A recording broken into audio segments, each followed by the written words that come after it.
One of the ones that I wasn't anticipating that I would enjoy helping folks with was the alcohol problems. And I had to go to an Alcoholics Anonymous meeting every week, a different one. And I really became enamored with the nice guys and gals that were really working on the recovery. I really admired their stick-to-itiveness and their character development.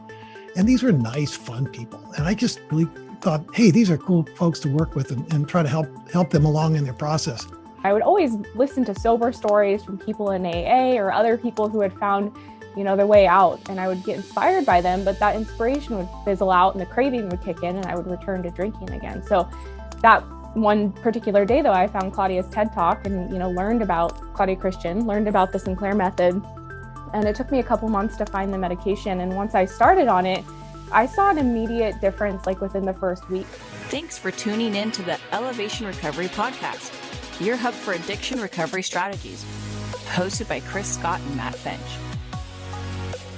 Welcome everybody, it's Katie with Thrive, and I'm here today with two very special guests. I'm honestly super excited for this conversation because it's my true passion, when it comes to overcoming problem drinking. And so I have with me today Dr. John Umhau from Alcohol Recovery Medicine and Chris Scott from Fit Recovery. So just want to thank you both for having this conversation with me today. Great to be here. Great to be here. Really excited about this. You're two of my favorite people, just generally and in this niche for sure. Yes. That's awesome. Well, I think like what we all kind of our expertise and knowledge in the space of helping people with alcohol problems, like combined, Chris, I think you and I have talked about before, like that would just be like the ideal solution for people, tackling it from a real holistic perspective that's also science-based and been clinically and tested to be proven effective. So can I just start then with John or Dr. Umhau, you giving us a brief introduction of your kind of background in the space of alcohol recovery and helping people who are in need of that. Yeah, thanks, Katie. I was really interested in my training in keeping people healthy. So I did a clinical preventive medicine residency at Johns Hopkins. And the idea was to see if you couldn't nip some of the problems in the bud that really made people unhealthy as they got older. And one of the ones that I wasn't anticipating that I would enjoy helping folks with was the alcohol problems. And I had to go to an Alcoholics Anonymous meeting every week, a different one. And I really became enamored with the nice guys and gals that were really working on the recovery. I really admired their stick-to-itiveness and their character development. And these were nice, fun people. And I just really thought, hey, these are cool folks to work with and try to help them along in their process. Of course, back then we didn't have anything like we do now in terms of medicines to help folks. And what seemed to make sense at the time was, well, perhaps nutrition could make a difference. And I ended up working with the homeless and a lot of alcoholic folks in the missions and so forth in DC and Baltimore. And I got more and more interested in some of the problems of alcoholism and violence and nutritional things. And fortunately, I ran into a buddy who got me hired at the National Institutes of Health program at the National Institute on Alcoholism and Alcohol Abuse. So I spent 20 years helping folks with alcoholism from the research standpoint. So I got to do a lot of really interesting research, but they also let me do research on nutrition, as well as help run the detox unit there at NIH. And after I left the government, I thought I could use my knowledge to maybe there'd be a need for someone who's focused on just alcoholism. And what I ended up doing was finding that the first medicine that we have approved to treat alcohol craving, the naltrexone, really makes a big difference for folks, particularly when you use it in a targeted fashion, like Dr. Sinclair recommends in his method. And it's been really a fantastic opportunity to help folks combine with what we know about nutrition for people with alcohol problems. And I'm very optimistic these days that we can help just about anybody that comes our way when we consider the medicines for craving, plus the nutritional part, plus the traditional spiritual, psychological help that people have gotten through 12-step meetings and other places too. So that's sort of why I'm so excited about this podcast and other opportunities to tell people that, hey, alcoholism doesn't have to be your fate. You can repair your brain so that you're not craving alcohol. And like we've talked about before on this program, Scott, if you're doing the Sinclair method, you don't have to stop drinking. You just have to want to get better and not drink to excess, not to get drunk all the time. And then you've got the freedom to take a drink or not. And you've got the clarity of mind to kind of live your life the way you want to, instead of being overwhelmed with the desire to drink and thinking about alcohol all the time. So that's my story. And it's been fun to find folks like Katie and Chris who are motivated to help people in the same way. So that's why I like to do on these podcasts. Yeah, absolutely. And I love your work, John, because you're so knowledgeable just with the background you've had in the space as a researcher for so long and using medication therapy combined with what you know about your research and nutrition too. So it's just like a powerhouse, what you can offer to people. And Chris, for you, why don't you tell us a bit about you, because you focus on really the nutrition piece, though I know, we're going to talk a little bit about your hierarchy of recovery concept in this chat as well. But why don't you tell us a little bit about your approach to tackling problem drinking? Sure. Well, first of all, thank you again, Katie, for setting this up. This is really great. And that was an awesome and succinct bio by John, or intro. So I'll try to keep it as short as I can. Where to start? So I guess the easiest way for me to explain my approach is to talk a little bit about my experience. I spent 10 years as a pretty high functioning person, in college first. That's when I got hooked on alcohol, really. Noticed signs of physical dependence. And then when I worked in finance in New York City, wearing a suit every day, doing martinis after work, red wine after that. And then, I have my 5 p.m. rule that I'm breaking all of a sudden, don't drink before 5 p.m. And then my hands are shaking, horrible social anxiety, which I had never had before. I certainly couldn't sit in a chair like I can now and just kind of feel at peace or centered. My mind was spinning at all times. My ears would ring. I had tinnitus, and the withdrawal symptoms got worse and worse. So I ended up going to a very strict 12-step rehab center. There was a lot of good stuff they had to offer, including meditation. And they had some really nice counselors. They were really great people, but I felt that there was something missing. And I was befuddled when I realized that I was beginning to feel much better from my workouts and from the tub of L-glutamine that I bought to promote muscle recovery, which is an amino acid, which incidentally helps to stabilize blood sugar and is a precursor molecule for some neurotransmitters like GABA, which is the primary calming neurotransmitter in the brain.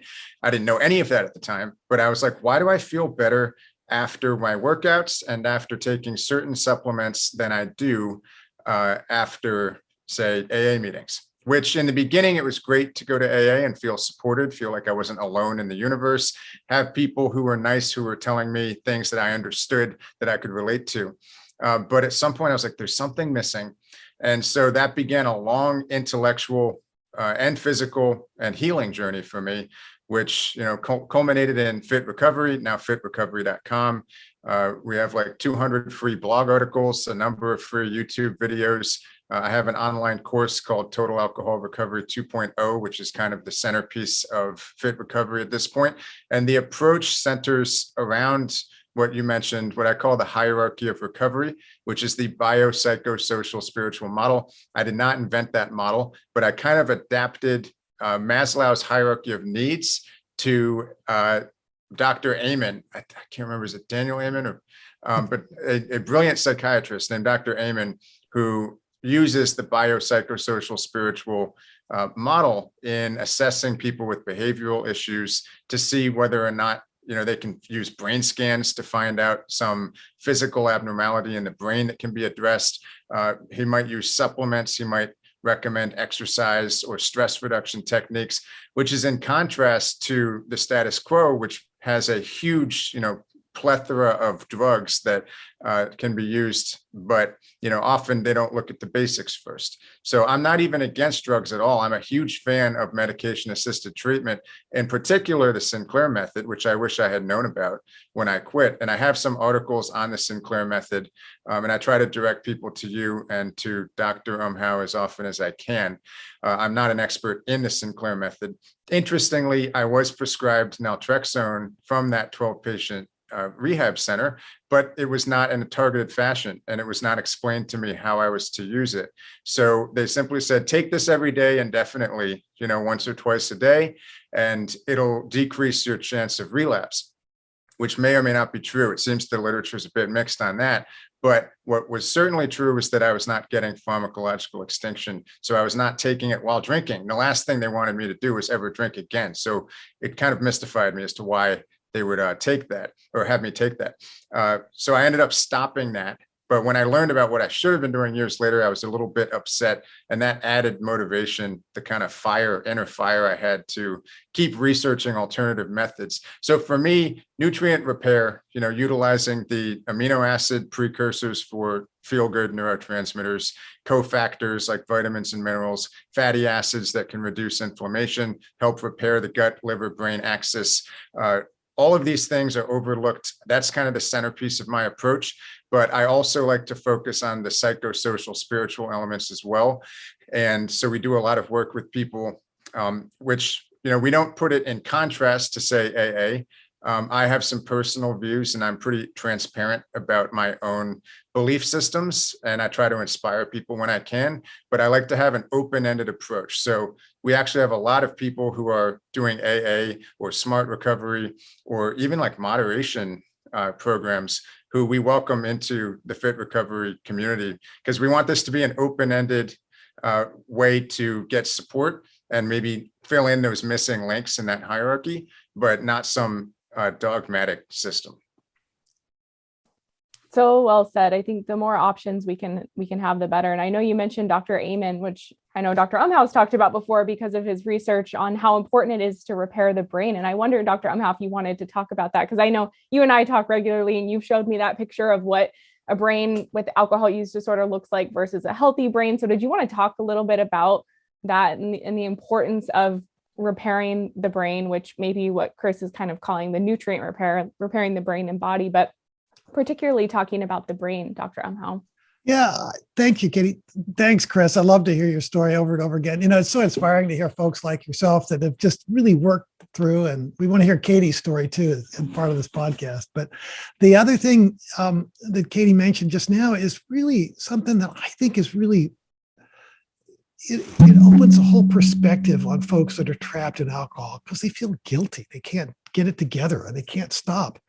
And people blame them for not stopping. They say, why don't you just stop drinking? But then you look at these brain images of the folks.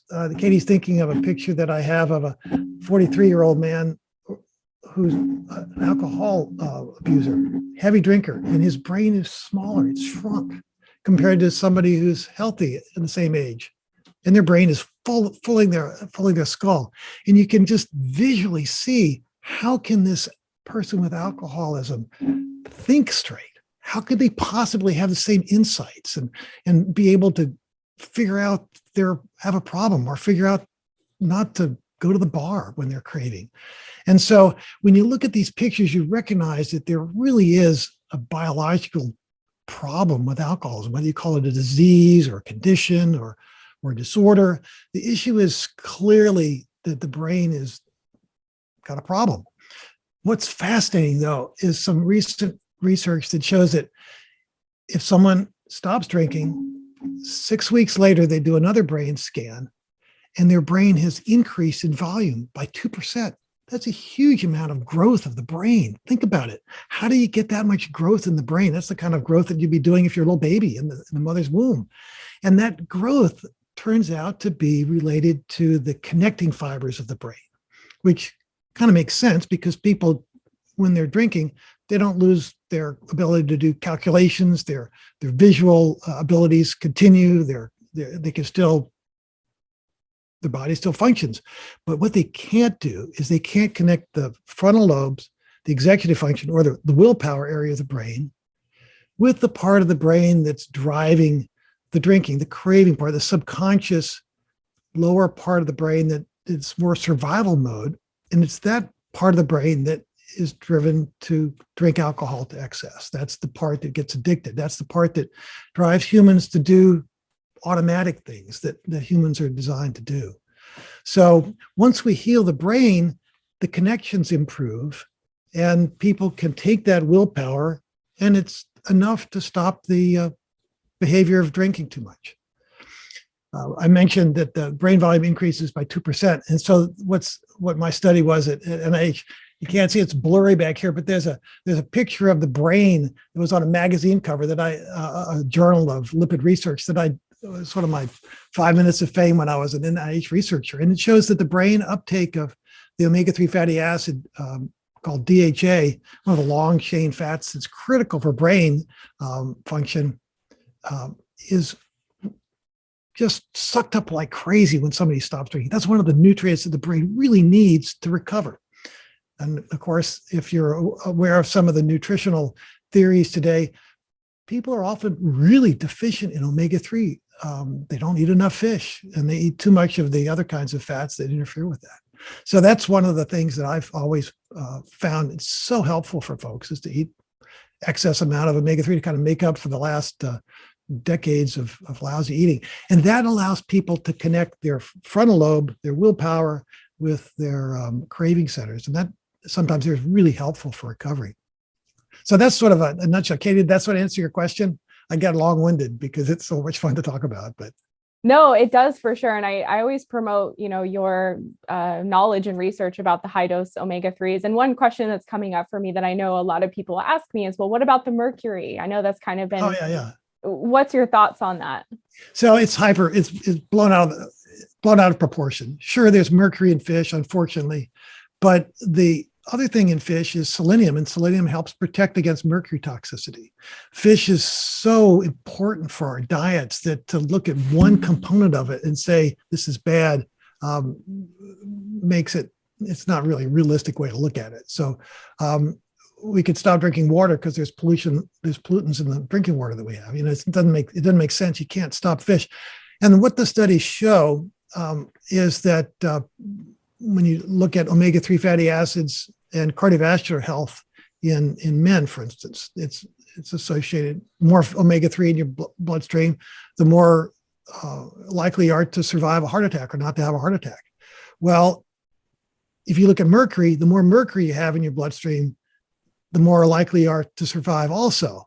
And why is that? Well, because the people that have been eating fish to get the omega-3 also have been eating the mercury in the fish. So it's crazy. But the mercury is a bad actor, and we should recommend people not pollute with mercury. That's why we are concerned about some of the pollutants that contain mercury. It's definitely bad on childhood development, but the dose in fish, in most fish, is outweighed by the benefits of the omega-3. So the study that was really seminal in making people worry about giving, for instance, pregnant women fish, comes from a study in the Seychelles Islands where people were eating pilot whale, which is a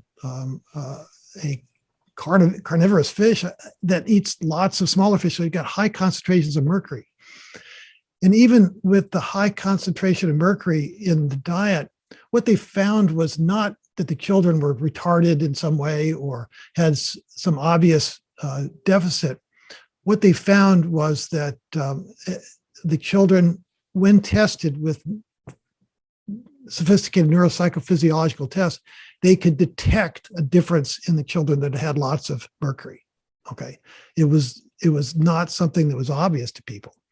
And then the recommendation was based not on not eating that much fish, but eating 10 times less fish than that, or because of the safety factors that are put into dietary recommendations. And so the recommendation came out, well, women shouldn't eat fish during pregnancy, or maybe max one fish meal, which is, sure, it's safe, you won't get mercury, but you don't get the omega-3s and the other nutrients in fish. There's all kinds of nutrients in fish and seafood. And of course, the baby brains are made of the omega-3s. That's what they need for development. And so that's why I think it's overblown. Maybe that's more information than you needed to know, but that's sort of where we are with the mercury story. If I can chime in real quick, John. Sure. Dr. Umhau. I started. John is fine. John is fine, Chris. I like calling you Dr. Umhau, but I'll call you John every now and then. After our last talk, when I had you on the podcast several months ago, and we talked about a lot about high dose fish oil and omega-3s. Right. I started consuming more fish. And obviously I'm not in, or I don't say I'm in recovery from alcohol addiction. I'm 7 or almost 8 years out of that trap, but I'm in perpetual, ongoing, never ending optimization. And I do sometimes work too hard. I get sleepless nights that I shouldn't have for, I like to stay up and do work, and life's exciting. I don't want it to end. So I end up sometimes with brain fog.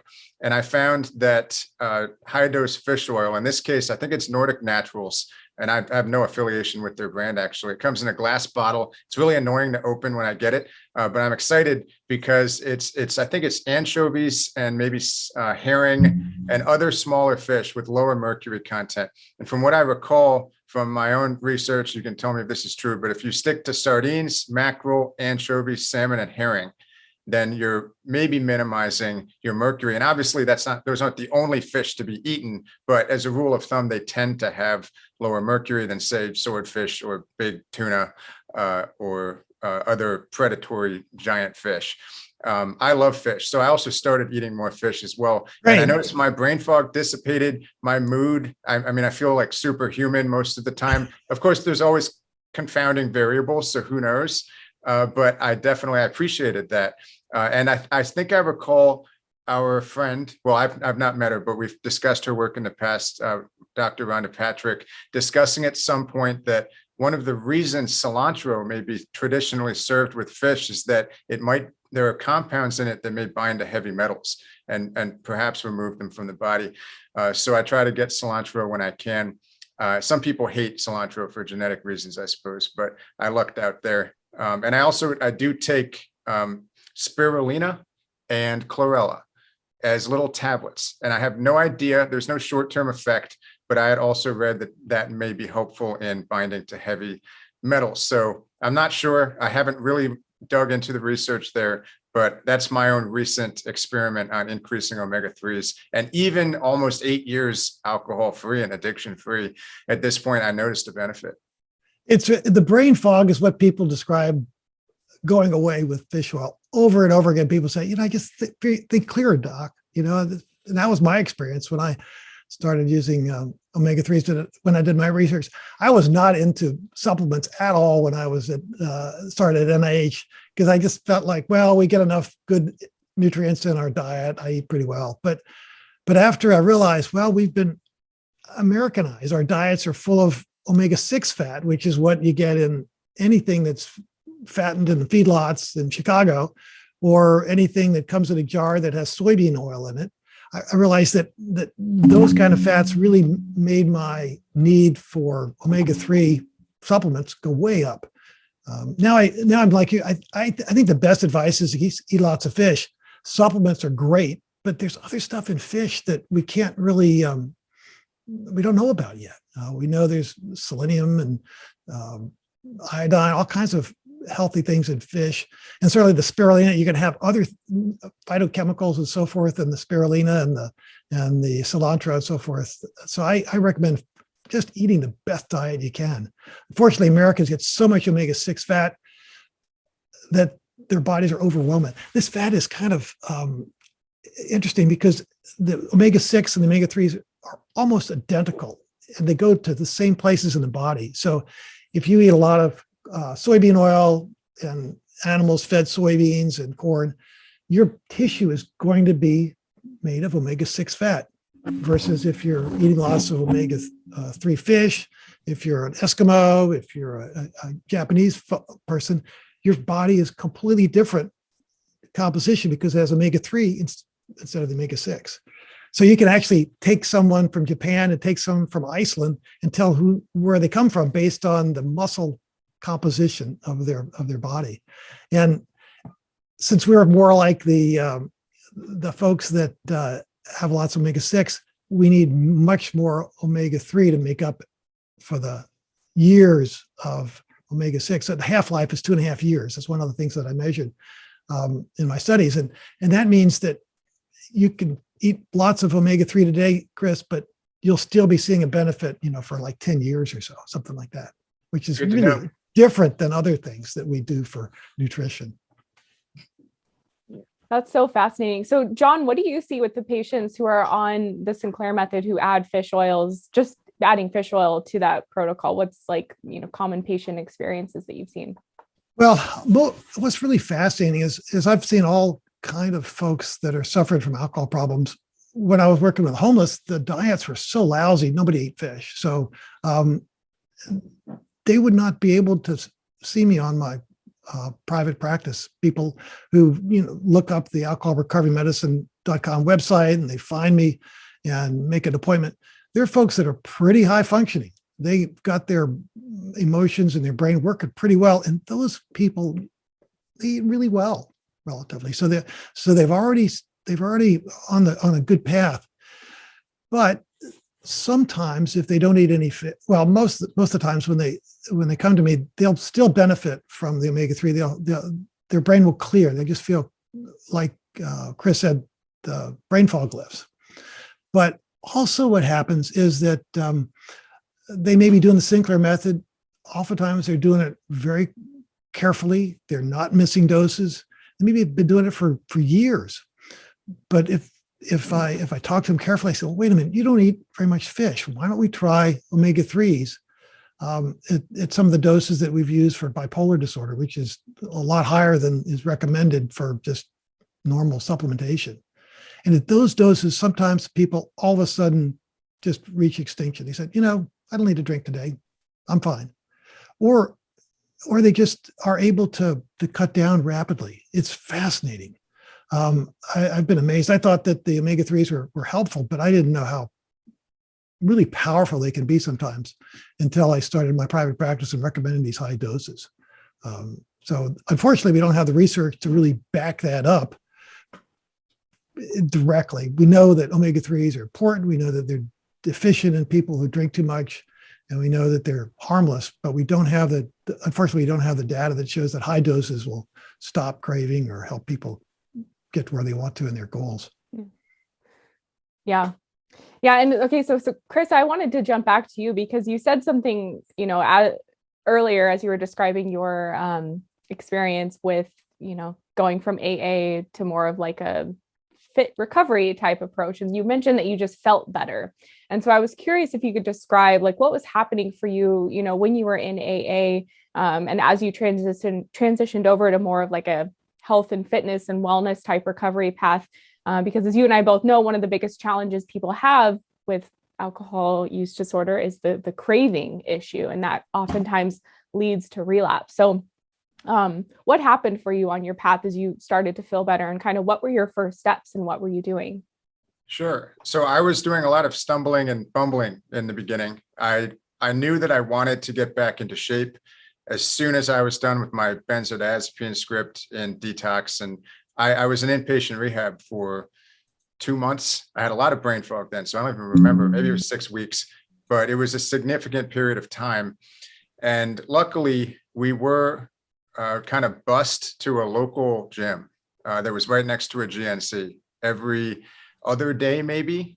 Foggy memory, I can't recall. But I had some workout partners who were also in the same program. And all I knew was that I wanted eventually for my physique to be a symbol of my victory over alcohol, which is not terminology that would be welcomed in at least the AA circles that I was familiar with at the time. Ego is a huge problem. And I was always thinking, like, what if I could harness my ego and use it to help me win? And then I can, explore what else the universe has to offer. And that's kind of what happened. I had a somewhat egotistical approach and maybe resentful in the beginning towards alcohol, not towards people. And I think that's a crucial distinction. I was mad at alcohol, the substance. I was mad at what it had done to my brain. And for me, the best outlet for my anger and negativity was the gym. And I would find that I could leave my negativity and anger in the gym. I think it should be said that there are different flavors or types of AA meetings, different vibes. The ones that I found myself in are perhaps not representative of the majority or of a lot of people I've talked to who enjoyed AA. The meetings I went to were very dank and dark and depressing. And I could not relate after a period of time, after I started to feel a little physically better. I found myself no longer feeling inspired. by the people who were there, which again sounds arrogant, and I'm sure I'd be accused of that.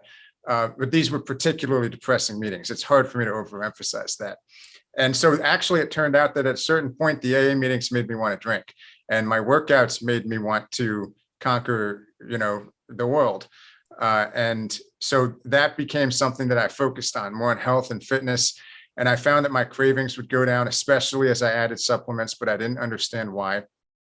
And so I stumbled upon a book called 7 Weeks to Sobriety by the late Joan Matthews Larson, who is one of the pioneers of nutrient repair or biochemical repair, biochemical restoration. There's a number of terms for it, but it's essentially just the targeted use of nutrition and supplements, so diet and supplementation, but especially supplementation, in order to help rebalance your biochemistry, to undo some of the damage that the drug has done. And it's used mostly for alcohol because alcohol is a particularly deleterious drug.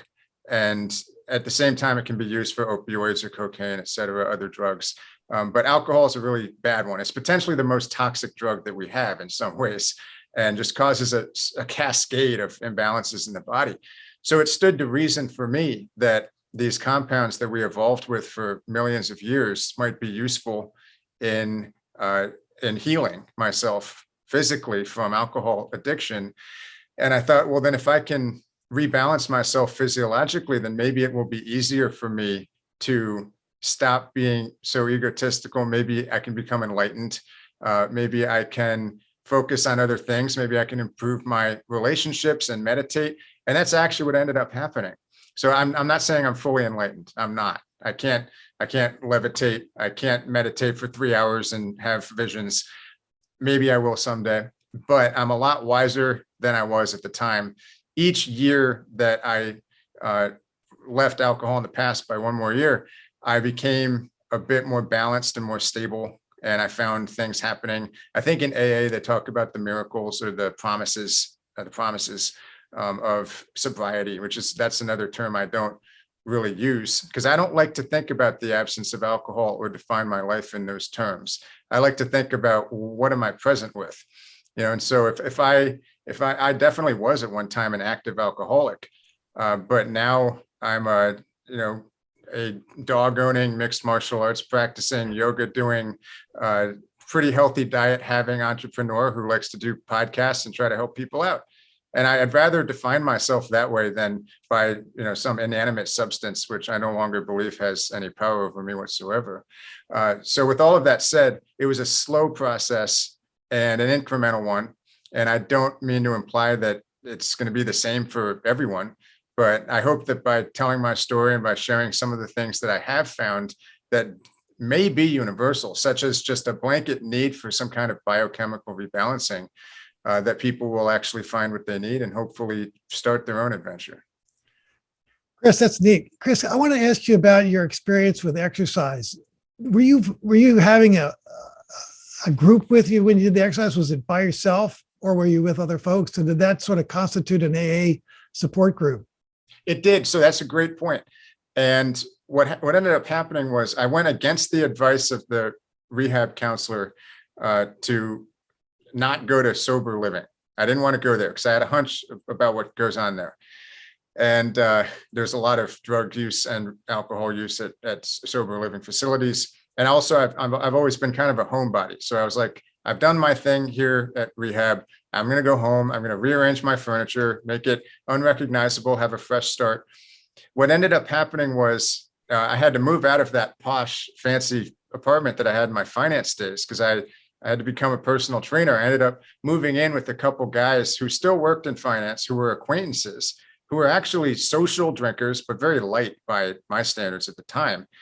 And we ended up having one of the best years of all of our lives, where they would come back from work at like 9 or 10 at night, which if you work in finance, it's a pretty good time to get home. We would go to the gym, and it was like a cheap 24-hour fitness place around the corner. We'd go there, a lot of camaraderie, a lot of lifting, a lot of joking around and laughing, come back, have like a late 11 p.m. dinner. And then, the next day they'd be at work. I'd be trying to figure my life out and studying for the personal trainer test or doing whatever I was doing, reading books. And And then we do it all over again each night. So that it did become a support group for me. I think I was with them for a year and a half.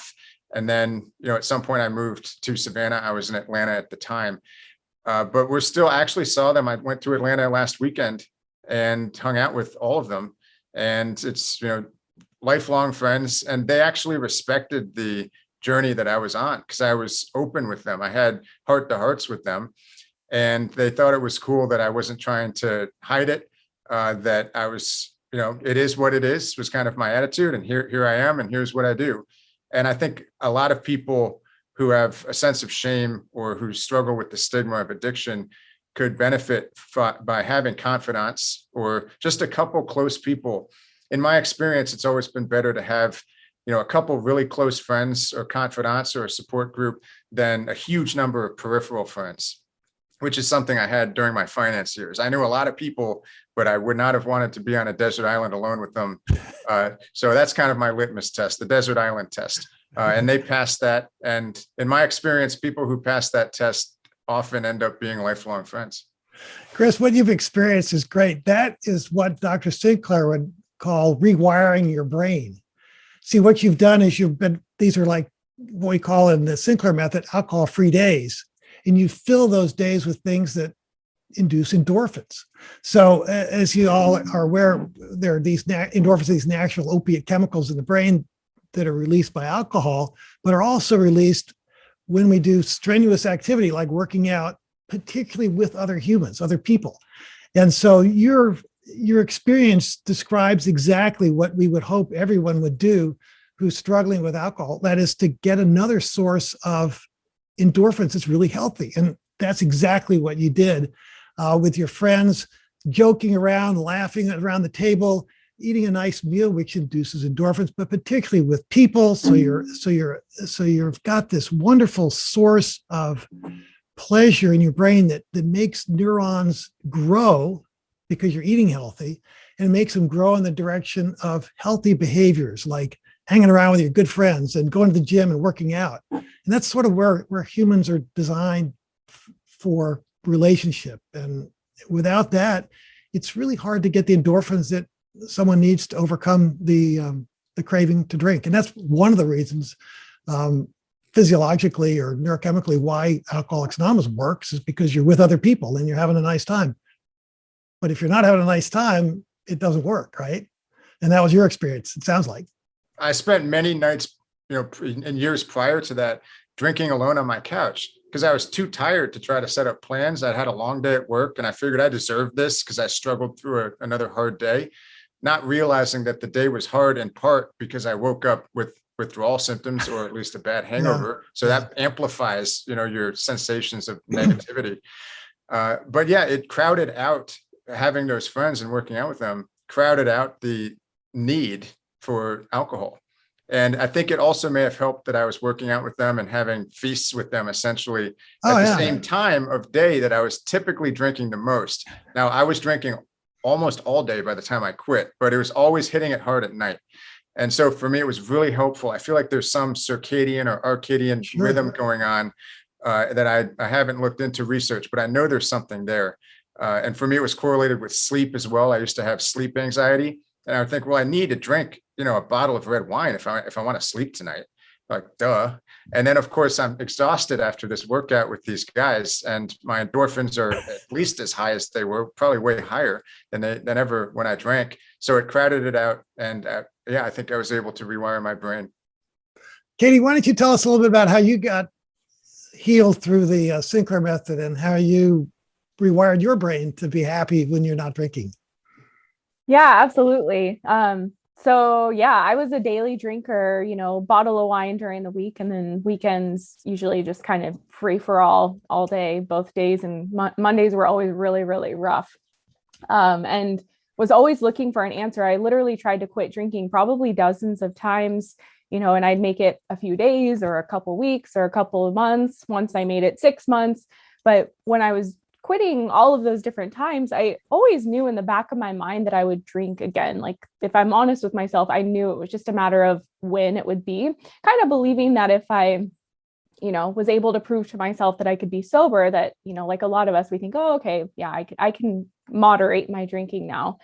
But I kept trying to quit and would always return back to alcohol. And it seemed to just be getting worse with every year that I was stuck.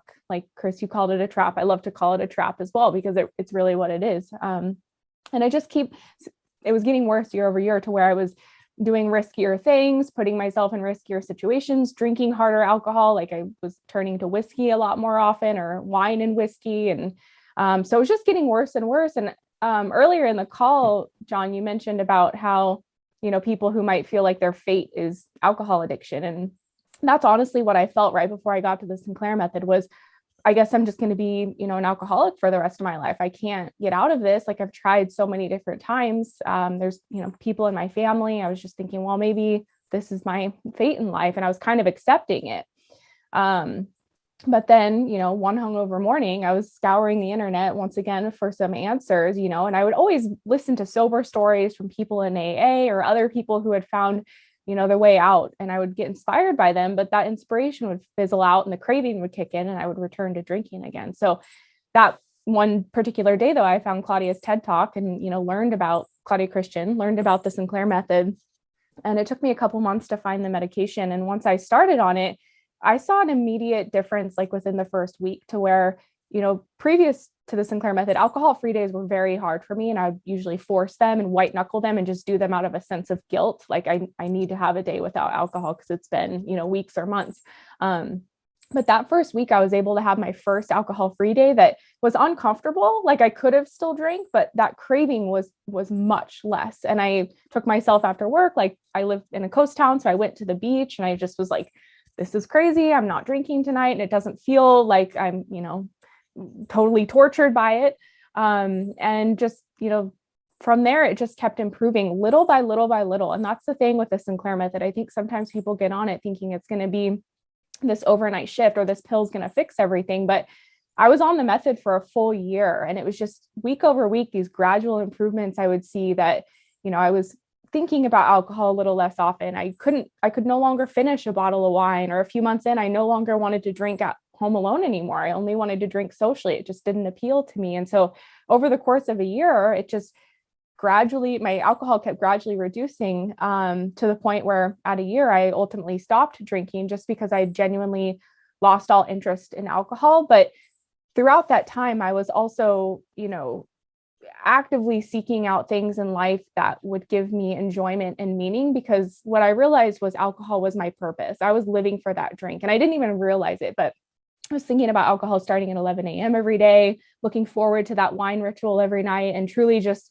living for it. And so as that became a smaller part of my life, I realized, oh my gosh, I've got to fill this with something, because it is, I still have this choice to drink, which I see people on the Sinclair method, they'll drink out of habit, even though they don't really want to. It's like they don't know what else to do with their time, or they're bored, or they're sad. And so they just keep turning to alcohol. But we've got to proactively kind of challenge ourselves a little bit to try new things. Like I didn't even know what my likes were or my enjoyments were. So I kept trying all these things. I went to the store and literally got paint and was just like painting a picture. I'm a terrible artist, but I was like, well, this is what I did when I was little. Maybe I'll enjoy it now, But that is such a crucial part of this process, because I think one of the biggest challenges I see with people on the Sinclair method is they get the medication and then they're only taking the medication, which is a crucial part, but they're not doing the other side of it, which is truly creating this life that we no longer want to run away from with alcohol. Because by the time I reached extinction, which was about 8 months in,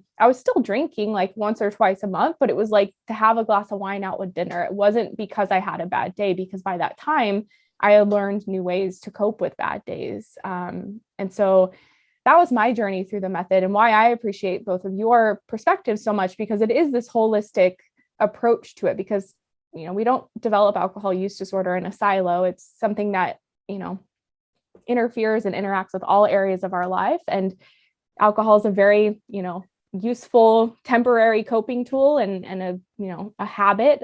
That was one of the biggest things I realized too, how much I was drinking habitually. And so it's more complex than just taking a pill and, kicking back and letting it do all the work. But the Sinclair method, like, I don't think I would be sober today if not for that, because like I said, I tried dozens of times over the course of a decade. It it really did repair my brain and my craving to where today it's been 3.5 years since I drank. And if I smell alcohol, I somewhat gag in my throat. I'm just so repulsed from it. And as opposed to like, oh, wishing I could have it. So that's my story with the method. Well, Katie, that's really wonderful. My patients that take naltrexone, they oftentimes will get a response, but they won't keep doing it for the 8 months. How did you get the encouragement to take it for 8 months? How did you get the other helps that you need besides just having the prescription? Was it just things that you read on the internet? How'd that work for you? Was there a community that you knew of that could help you?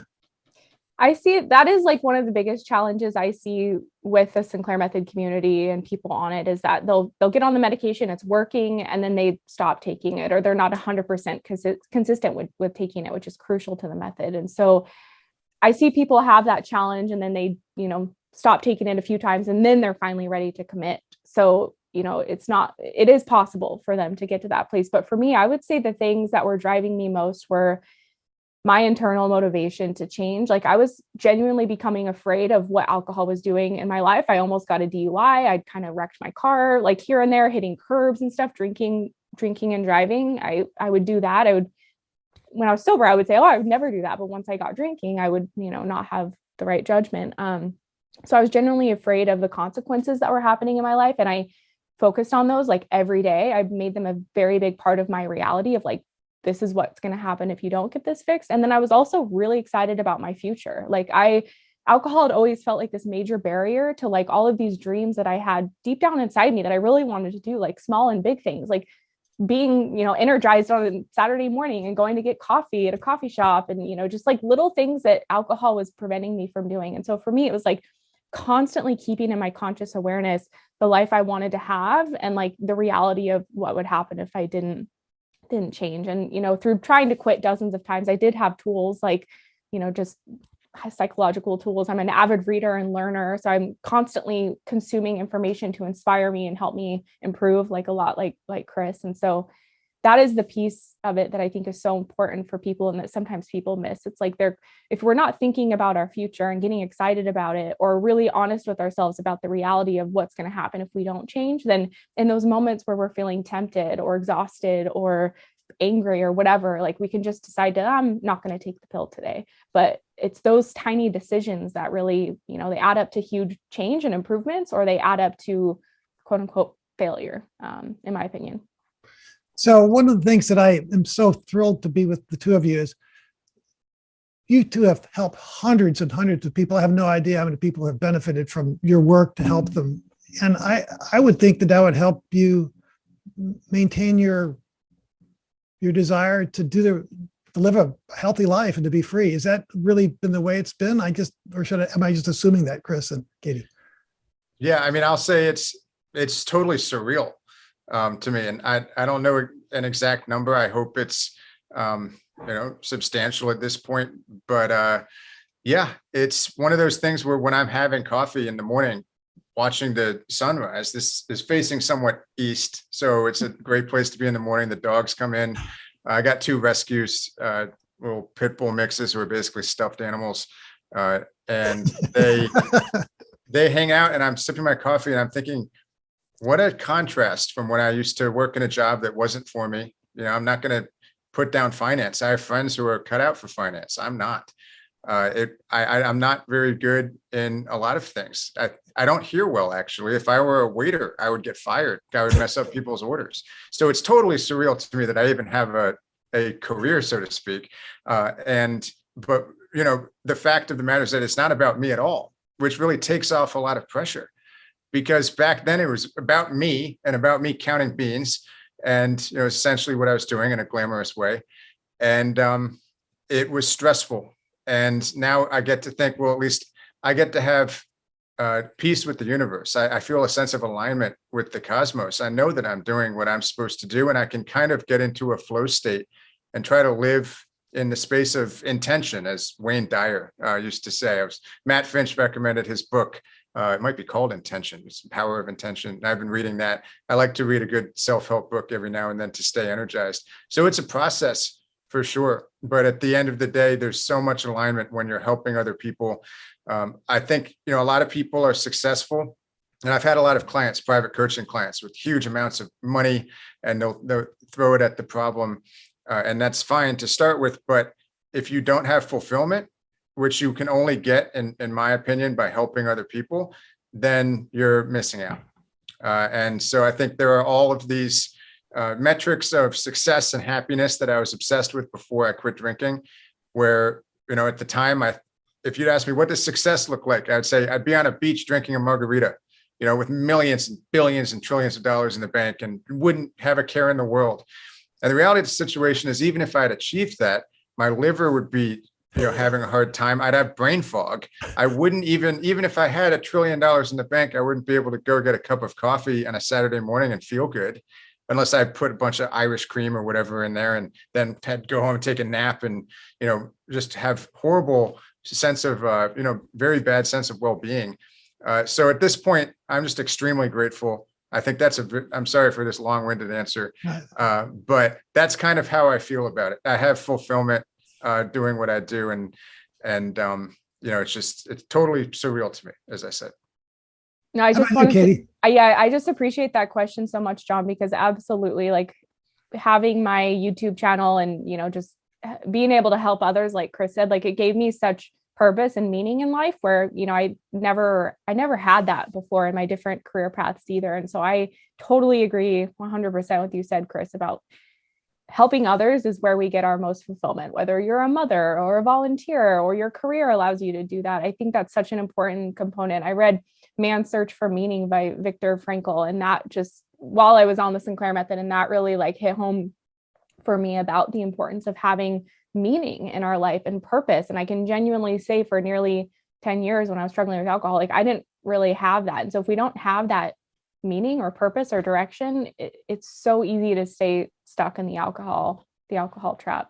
Did you have meaning before that, Chris, or, fulfillment or hobbies, or was drinking your hobby? It was very odd because I had very close friends who some of them are still my best friends to this day. Now I had a lot of drinking buddies who I had to dispense with, but I say that because I think the closest thing I had to meaning before was those relationships. And I still believe, the quality of your life is the quality of your relationships. So that meant something. But apart from those friendships, which were very deep, and I've always had a great relationship with my parents, I'm adopted, and that's a whole nother thing. But I always felt lucky, and like there had to be a purpose to life, but I had no idea what mine was. And like you, I was starting to accept the alcoholic label. When you were talking about that before, it occurred to me that one night I was researching on Google, what if I drink too much? All these things that maybe we type in, how much is too much? Trying to find countries where the drinking guidelines were higher. So maybe I could like move there and be normal.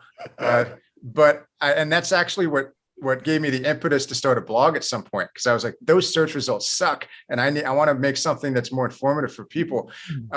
But back then I was like, you know what? Maybe I'm just an alcoholic. My purpose in life is to suffer. Who knows? And maybe I get a fleeting high at the end of each day. Maybe that's good enough. That was all I had in terms of purpose. And then the material things that I didn't get to that point. I mean, I was still in my 20s when I quit finance. And, I was looking at all of these people who were somewhat role models making ridiculous sums of money. And I thought, well, maybe when I get there, I'll figure it out, which is the classic fallacy when you're trying to define your own happiness. So it was really, in retrospect, the scariest thing I ever did was quit drinking and enroll in that detox center, because I knew it would mean that the people at my job would not have me back. And that's exactly what happened. But at the same time, it was the most important thing I ever did, because it simplified everything. It stripped away all of the superfluous elements of my life so that I could finally start at least earnestly seeking that which would make me fulfilled later on. And it took a while. I didn't feel fulfilled maybe 4 to 6 months after quitting, but I felt like I was getting closer. So I think there is a huge persistence aspect there. What's the secret that kept you committed? Like, that's like the the thing that the code I can't crack with people. It's like how to get them to that place where they're committed to, no matter what, to, find that fulfillment or purpose. For me, I like to call it internal spark or internal fire. And I don't know if it can be defined in a blanket way or universally, but it's the same sense of sacredness that I think people can understand when they think about their children or their relationship with their best friend or their relationship with their parents. Whatever that sacred quality is, you have to be able to apply it to yourself. And from that, you can start to do things that might seem, as my ethics professor in college would say, like a supererogatory act, something that can't rationally be demanded of someone as a Kantian obligation, something superhuman. You can come up with an effort that could be described that way only if you have that deep, sacred sense of your own worth, really. But it's deeper than your own worth. It's like, it's a faith, maybe a leap of faith that there is a reason that you're in the universe. Mm-hmm. Yeah, I just want to say something that came to mind as you were talking about that is like what I realized in part of my healing journey through the Sinclair method was when I was drinking like I genuinely didn't have respect for myself. And I used alcohol as a way to like punish myself in some sense, like, or, just show the lack of respect I had for myself. And so I remember on this journey, getting to this mindset, what helped me was like, okay, treat yourself like someone you respect. And so day to day, I would, in order to practice self-care or just, focus on making progress on this journey, it was like, okay, how would I treat my mom or my sister or my best friend? And I would treat myself that way as a way to kind of learn how to be kind to myself, as opposed to these self-destructive cycles that were, going on forever. Cause I still turned to those a lot. And I literally had to learn how to be respectful toward myself because I had never really done that before. Well, you both have done a fantastic job of helping people. I have people that come to me in my private practice all the time that tell me they've been helped by Chris, your podcast, or Katie, your videos, or your group that you started. Tell us a little bit about your group that you're starting, Katie. You mean with Thrive or? Yeah, the Thrive. Yeah, it's kind of a unique Sinclair method group, as I understand it. Yeah, it's the only comprehensive program for the Sinclair method where, it's an online platform that people can plug into to get essentially all of the support and resources they will need to be successful with the method. Because one of the things that I found as a coach the last few years is that to kind of give someone a step-by-step guidance for the method, I was sending them over here, or read this or watch this, and nothing was in like one location. And so that's what this platform is, we've got courses, resources, live events, coaching, everything in one place for people to come and get support through this method. And with our memberships, people have lifetime access because, as we've seen with people on the method, some take longer to see results, some, see them more quickly, but just want people to have access to everything for as long as they need. So I'm really excited about it. It's like the platform that I wish would have existed when I was on the method, because I had to piece everything together. And a lot of people say it's kind of like you're guessing. And, I've had clients come to me who are 6 months in and they're missing a crucial component that they should have had in week one. And so that's what we've created with our community. I think that's really awesome, Katie. Sorry, I didn't mean to cut you off, John. But I would love to tell my audience about that as well, or my people. I don't like saying audience, but I would love to spread the word because I think that's much needed. For a long time, I've had a Sinclair method section or medication assisted treatment section for the Fit Recovery course, but it's not enough. And I'm really glad you're doing that because it's its own rabbit hole, but a really worthwhile one that people can use support for, as you mentioned. If compliance is the biggest reason that people have issues with the Sinclair method, which seems to be the case because it works so well when people use it, then the obvious solution to compliance is to have a community of people all committed to the same goal. Absolutely. And I recommend it to every patient that I see who's on naltrexone. It's very helpful to get that kind of a community support because there's so many questions that arise and everyone thinks, oh, well, this is going to fail for me. But then they get into community and they say that there's lots of people that have the same issue and they're able to work through it. Absolutely. Yeah. And I think it was humbling for me because I honestly got on this method thinking, oh, I'll just take a pill and it will fix my drinking. Like that's all I need. Cause I was a little naive to all of the reasons that like why I was drinking. And so as I was on it for a few months and emotions started to surface and memories that I'd kind of been bearing with alcohol, it was like, oh, this is more than just a pill. And, it's a healing journey that lasts a lifetime, truly. And so I think I've heard people who reach extinction on the method, and that's one of the things that I hear over and over again. They're like, yeah, the pill is about 50% of it. And, I've got to do the other 50%. It's a crucial component, but it's not the whole story. So I'm excited to offer these resources to really guide someone through it. And Chris, did you want to tell us about what you offer to with your program and Sure. courses? Yeah, my online course is called Total Alcohol Recovery 2.0. I do want to mention that I've been collaborating recently with an awesome person named Chris Engen, who is board certified in holistic nutrition. She's an amino acid therapist with some letters after her name. And she has a course called, it's Targeted Amino Acid Therapy for Alcohol Addiction or Alcohol Recovery. And so we're actually working on an upcoming course. It's not yet officially named, but we might call it Transcendence, for people who are done with the detox and quitting phase and want to focus on that lifelong and continuing optimization adventure. But until then, and really in the foreseeable future, I'll be focusing a lot on Total Alcohol Recovery 2.0. We have over 2,000 people who have been in that course since 2017. And, we have a private Facebook group. There's like 20 hours of video lessons featuring me, which I can't watch because I can't watch myself in video, but I'm glad people seem to like it. And written lessons, discussion forums, customized support for people. So that's really the best way for me to help people. I also do have a team of coaches at Fit Recovery, myself, Matt Finch, Tana Pico, Zach Reeder, Brianna Thoreau, and we do one-on-one calls. We can set up free 20-minute calls with anyone who's interested. And yeah, I have a book called Drinking Sucks that's been on Amazon. And the best way to, I guess, stay in the loop, though, is to go to fitrecovery.com, sign up. I have a free challenge, a free 10-day alcohol freedom challenge at the moment, which I'm not sure how much longer that'll be up, but it's like free daily coaching for 10 days, no commitment whatsoever, but just trying to give some inspiration and some concrete help. And I also have a free training that's up for a very limited time. We may take it down soon, but that's with Chris Engen, my collaborator, on how to use supplements for alcohol recovery. It's about an hour long. And yeah, the podcast is called the Elevation Recovery Podcast. My co-host is Matt Finch, and we have one episode a week out now. And also we try to put as many as we can up on the Fit Recovery YouTube channel. All my patients get a link to your podcast, Chris. So. Excellent. I appreciate that. Thank you. No, it's really good. So, there are going to be some people listening who failed. Okay. So maybe they're doing great now and they've had some sobriety or recovery, or they were at extinction and then they drop off. I just want to encourage those folks. The nature of this alcohol problem is that it can recur.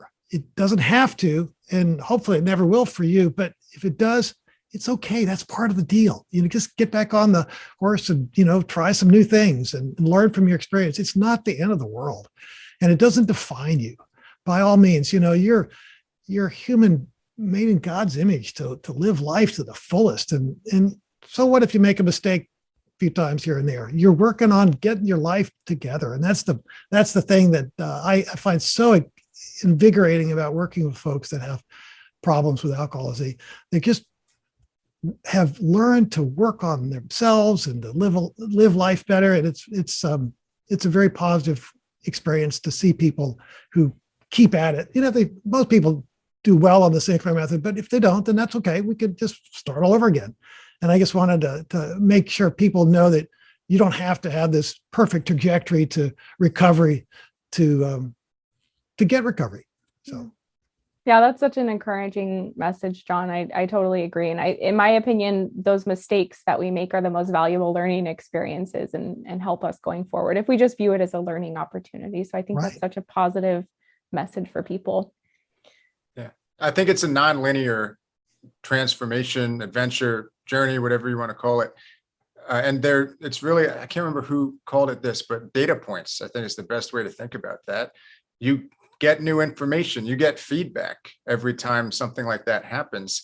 And really, I think it's important to reiterate, at least in my view, it's not a moral failing. So it's not, I feel like the word relapse is so charged with stigma, maybe even more so than alcoholism. It's a relapser is like an alcoholic that fails, and I guess we could say you fail, or we could say that you have a learning experience. As Katie said, you get feedback. And also, if it is the case, which I believe it is based on my experiences, that a life without a routine of drinking each day is inferior or is superior to a life where you're physically dependent on alcohol, then it's just a reminder that it's a no-brainer. And it's practically good. It may be morally good, depending on maybe every time you drink, you get a DUI, in which case morally, maybe there's something there. But I think for a lot of people, it's just a practical epiphany. They're like, whoa, it's actually better and more desirable inherently to not drink, or for some people to not drink all the time. There's such a spectrum of this. And I've had clients and course members who their goal was to cut down, and they cut down. And now they have a glass of champagne on New Year's. Who cares? And so I think it's important to make the point that you made. And I also want to make sure that, John, you tell people where they can find you, because I know that my people will want to hear that again. So I'm a physician with a private practice on telemedicine in California, Arizona, Texas, Florida, North Carolina, and Virginia and Maryland right now, and maybe Tennessee. But the website is designed for people everywhere to learn as much as they want to about alcoholism and treatment and naltrexone and there are other medicines besides naltrexone that can really be helpful for folks that can't take the naltrexone. And my website is alcoholrecoverymedicine.com. Alcoholrecoverymedicine.com is where people can read about my practice and learn a lot about alcoholism that I try to share with folks from my experience in the Alcoholism Institute at NIH. So. Yeah, both of your websites, I send people there for information on the nutrition or the medications or supplements. Like, you both have such good information and resources on there just for people to learn more about. So, and I'll link everything below as well in the description box. So you can have links to Chris and John's website both. All right. Is there anything else you guys wanted to leave the viewers with? One last word of wisdom or thought before we wrap up? Keep at it. You'll live a happy life. That's what it's all about. And Katie and Chris are some of the happiest people that I know. And I think it's a real testimony to what they can teach you when you hook up with what they have to offer. So, yeah, I think when in doubt, get a sweat. A sweat a day is my mantra, but also do it with people that you enjoy being with. Have confidants, have community, have a tribe, as I like to say. And again, thank you both so much for doing this. This has been a lot of fun, and I hope we can have future conversations like this. Absolutely. Yeah, loved it. Thank you both.